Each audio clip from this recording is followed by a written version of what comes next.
Hello there everybody, welcome to Survival Russia. Yeah, this is actually the spot where I left you last time when Deputy Dog decided to disappear. He's with us today, but I don't know where he is, somewhere. But so far, nice weather. We're just out on a random off-the-wall Survival Russia trip. I don't know if we're gonna make it down to the beaver dam, but because earlier it was snowstorm and now we have sun and relatively clear skies. Out there it's very, very grey and we have the wind coming in from the northwest and so on and so forth. So let's see what the day is gonna bring. Maybe I'm gonna tell you a personal story on why I'm so focused on specific kit selection.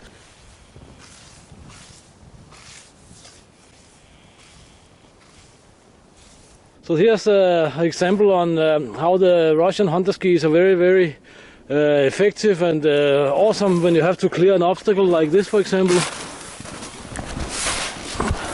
Because we can just approach here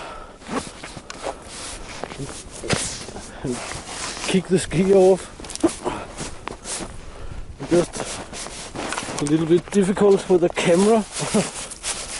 As you can see, you can just kick it off.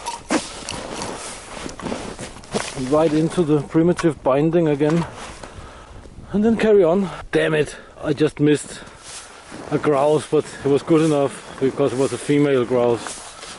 She was sitting right there.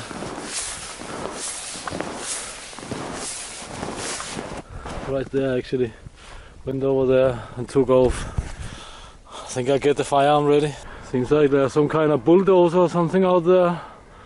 With some logging going on down there. He's obviously cleaning over there. That means that the trip to the beaver dam and further is gonna be easier, but we're not gonna make it today, I think, because it's already almost 2:30. Sun's going down soon. But anyway, good information. I was not sure that these trails were open, but they obviously are. The dog was very happy to see a clear road down there. He jumped out and running around. The other reason we're not heading further is I can hear the bulldozer again. So he's driving back and forth and cleaning and so on. And I don't want to be in a bulldozer trail with my dog. Well, he's most likely finished tomorrow or something. Day after tomorrow. Let's find a spot to boil some tea and this and that.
As you can see, the snow on this spot here is half a ski length deep,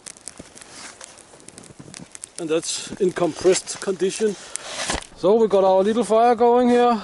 As you can see, like the Siberian log fire, this can be used on big or small scale. The setup here is just for demonstration and for drying gloves a little bit, but this is another Siberian native setup. It's really, really simple. Just a long stick for counterbalance, of course. Then a stick here with a V-notch, another stick here with a V-notch, and it sits in there. And you can hang your pots and stuff from there, but I don't need it. I just put the steel bottle like this. Normally that does the trick.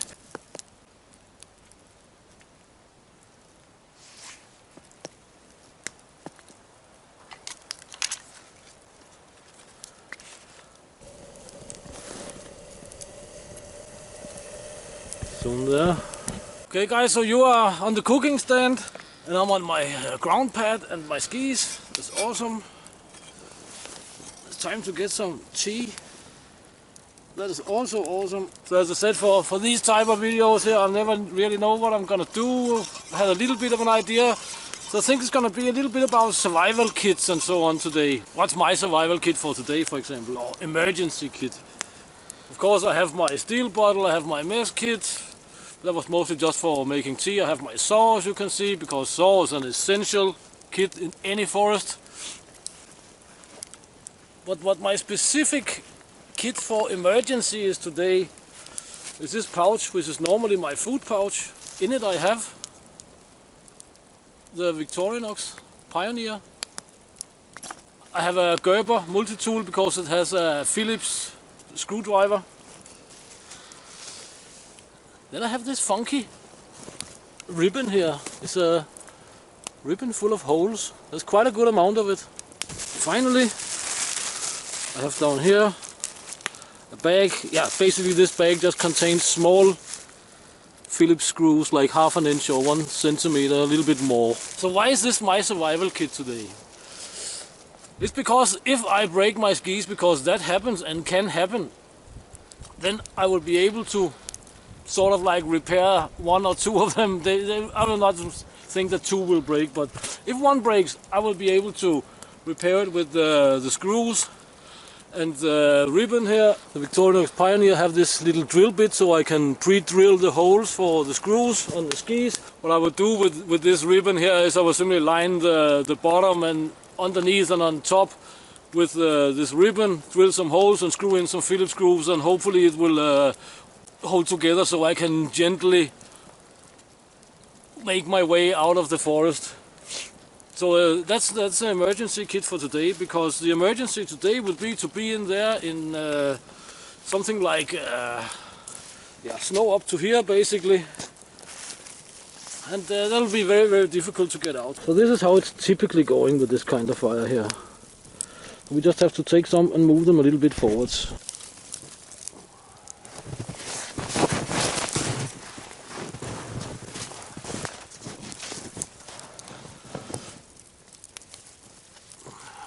If I make this on a bigger scale, as you have seen, I don't have to do this very often, but this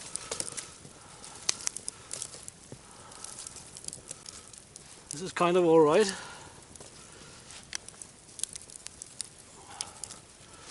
This is kind of alright for just brewing tea, drying gloves, whatnot. And once again we have a fire here with no batoning, no splitting of wood. Not even a knife is needed, so everything is awesome. Behind me out there, sun is going down soon. Maybe we should make a Sunday story time with Survival Russia. Let's do that, because it relates to kit selection and survival kits a lot. Sorry guys, but I'm gonna put you again on the cooking stand. If I can. Hot tea in the forest. Life is awesome. But okay, the story goes like this. Once upon a time, Lars was in a firefight. It's a long time ago, and I don't want to go into details with location or anything like that. But anyway, yeah, we were in some urban environment. We were in an alley or corridor kind of thing. There was a group of 40 or 50 hostile personalities around us. And we had 1 casualty. It was not fatal. But me and my buddy were in this alley. A group of 4 or 5 armed guys came at us. And I was a little bit so instead of just shooting at the guys, I just shouldered my firearm and kept walking towards them. That was not the most clever thing to do, but anyway, that's what I did. But these guys, they funnily enough jumped for cover, and after they jumped for cover, me and my buddy also jumped for cover. He went over in a corner, I went up a little bit of a set of stairs and sat behind a concrete wall, and I was basically sitting there and waiting, and then the bullets started flying, and so on, and I realized I had 2 rounds left or something, 1 or 2 rounds. It was not really awesome, but yeah, things sort of like calmed down a little bit. The shooting stopped and so on, and my body was like, "Wait, Lars, what should I do? What should I do?" I said like, "Hey, get some ammo, man." And he went to pick up ammo and stuff like that. But I was sitting there with 2 rounds, and that was not awesome at all. That was really, really unawesome. Because what can I do with 5 guys or 4 guys or something like that with 2 rounds?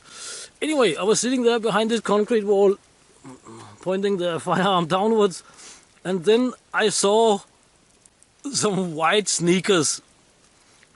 And it was very good that I only had 1 or 2 rounds left, because I could only see from the knees down, so I couldn't see what the hell it was. But he was not wearing boots or anything; he was wearing white sneakers.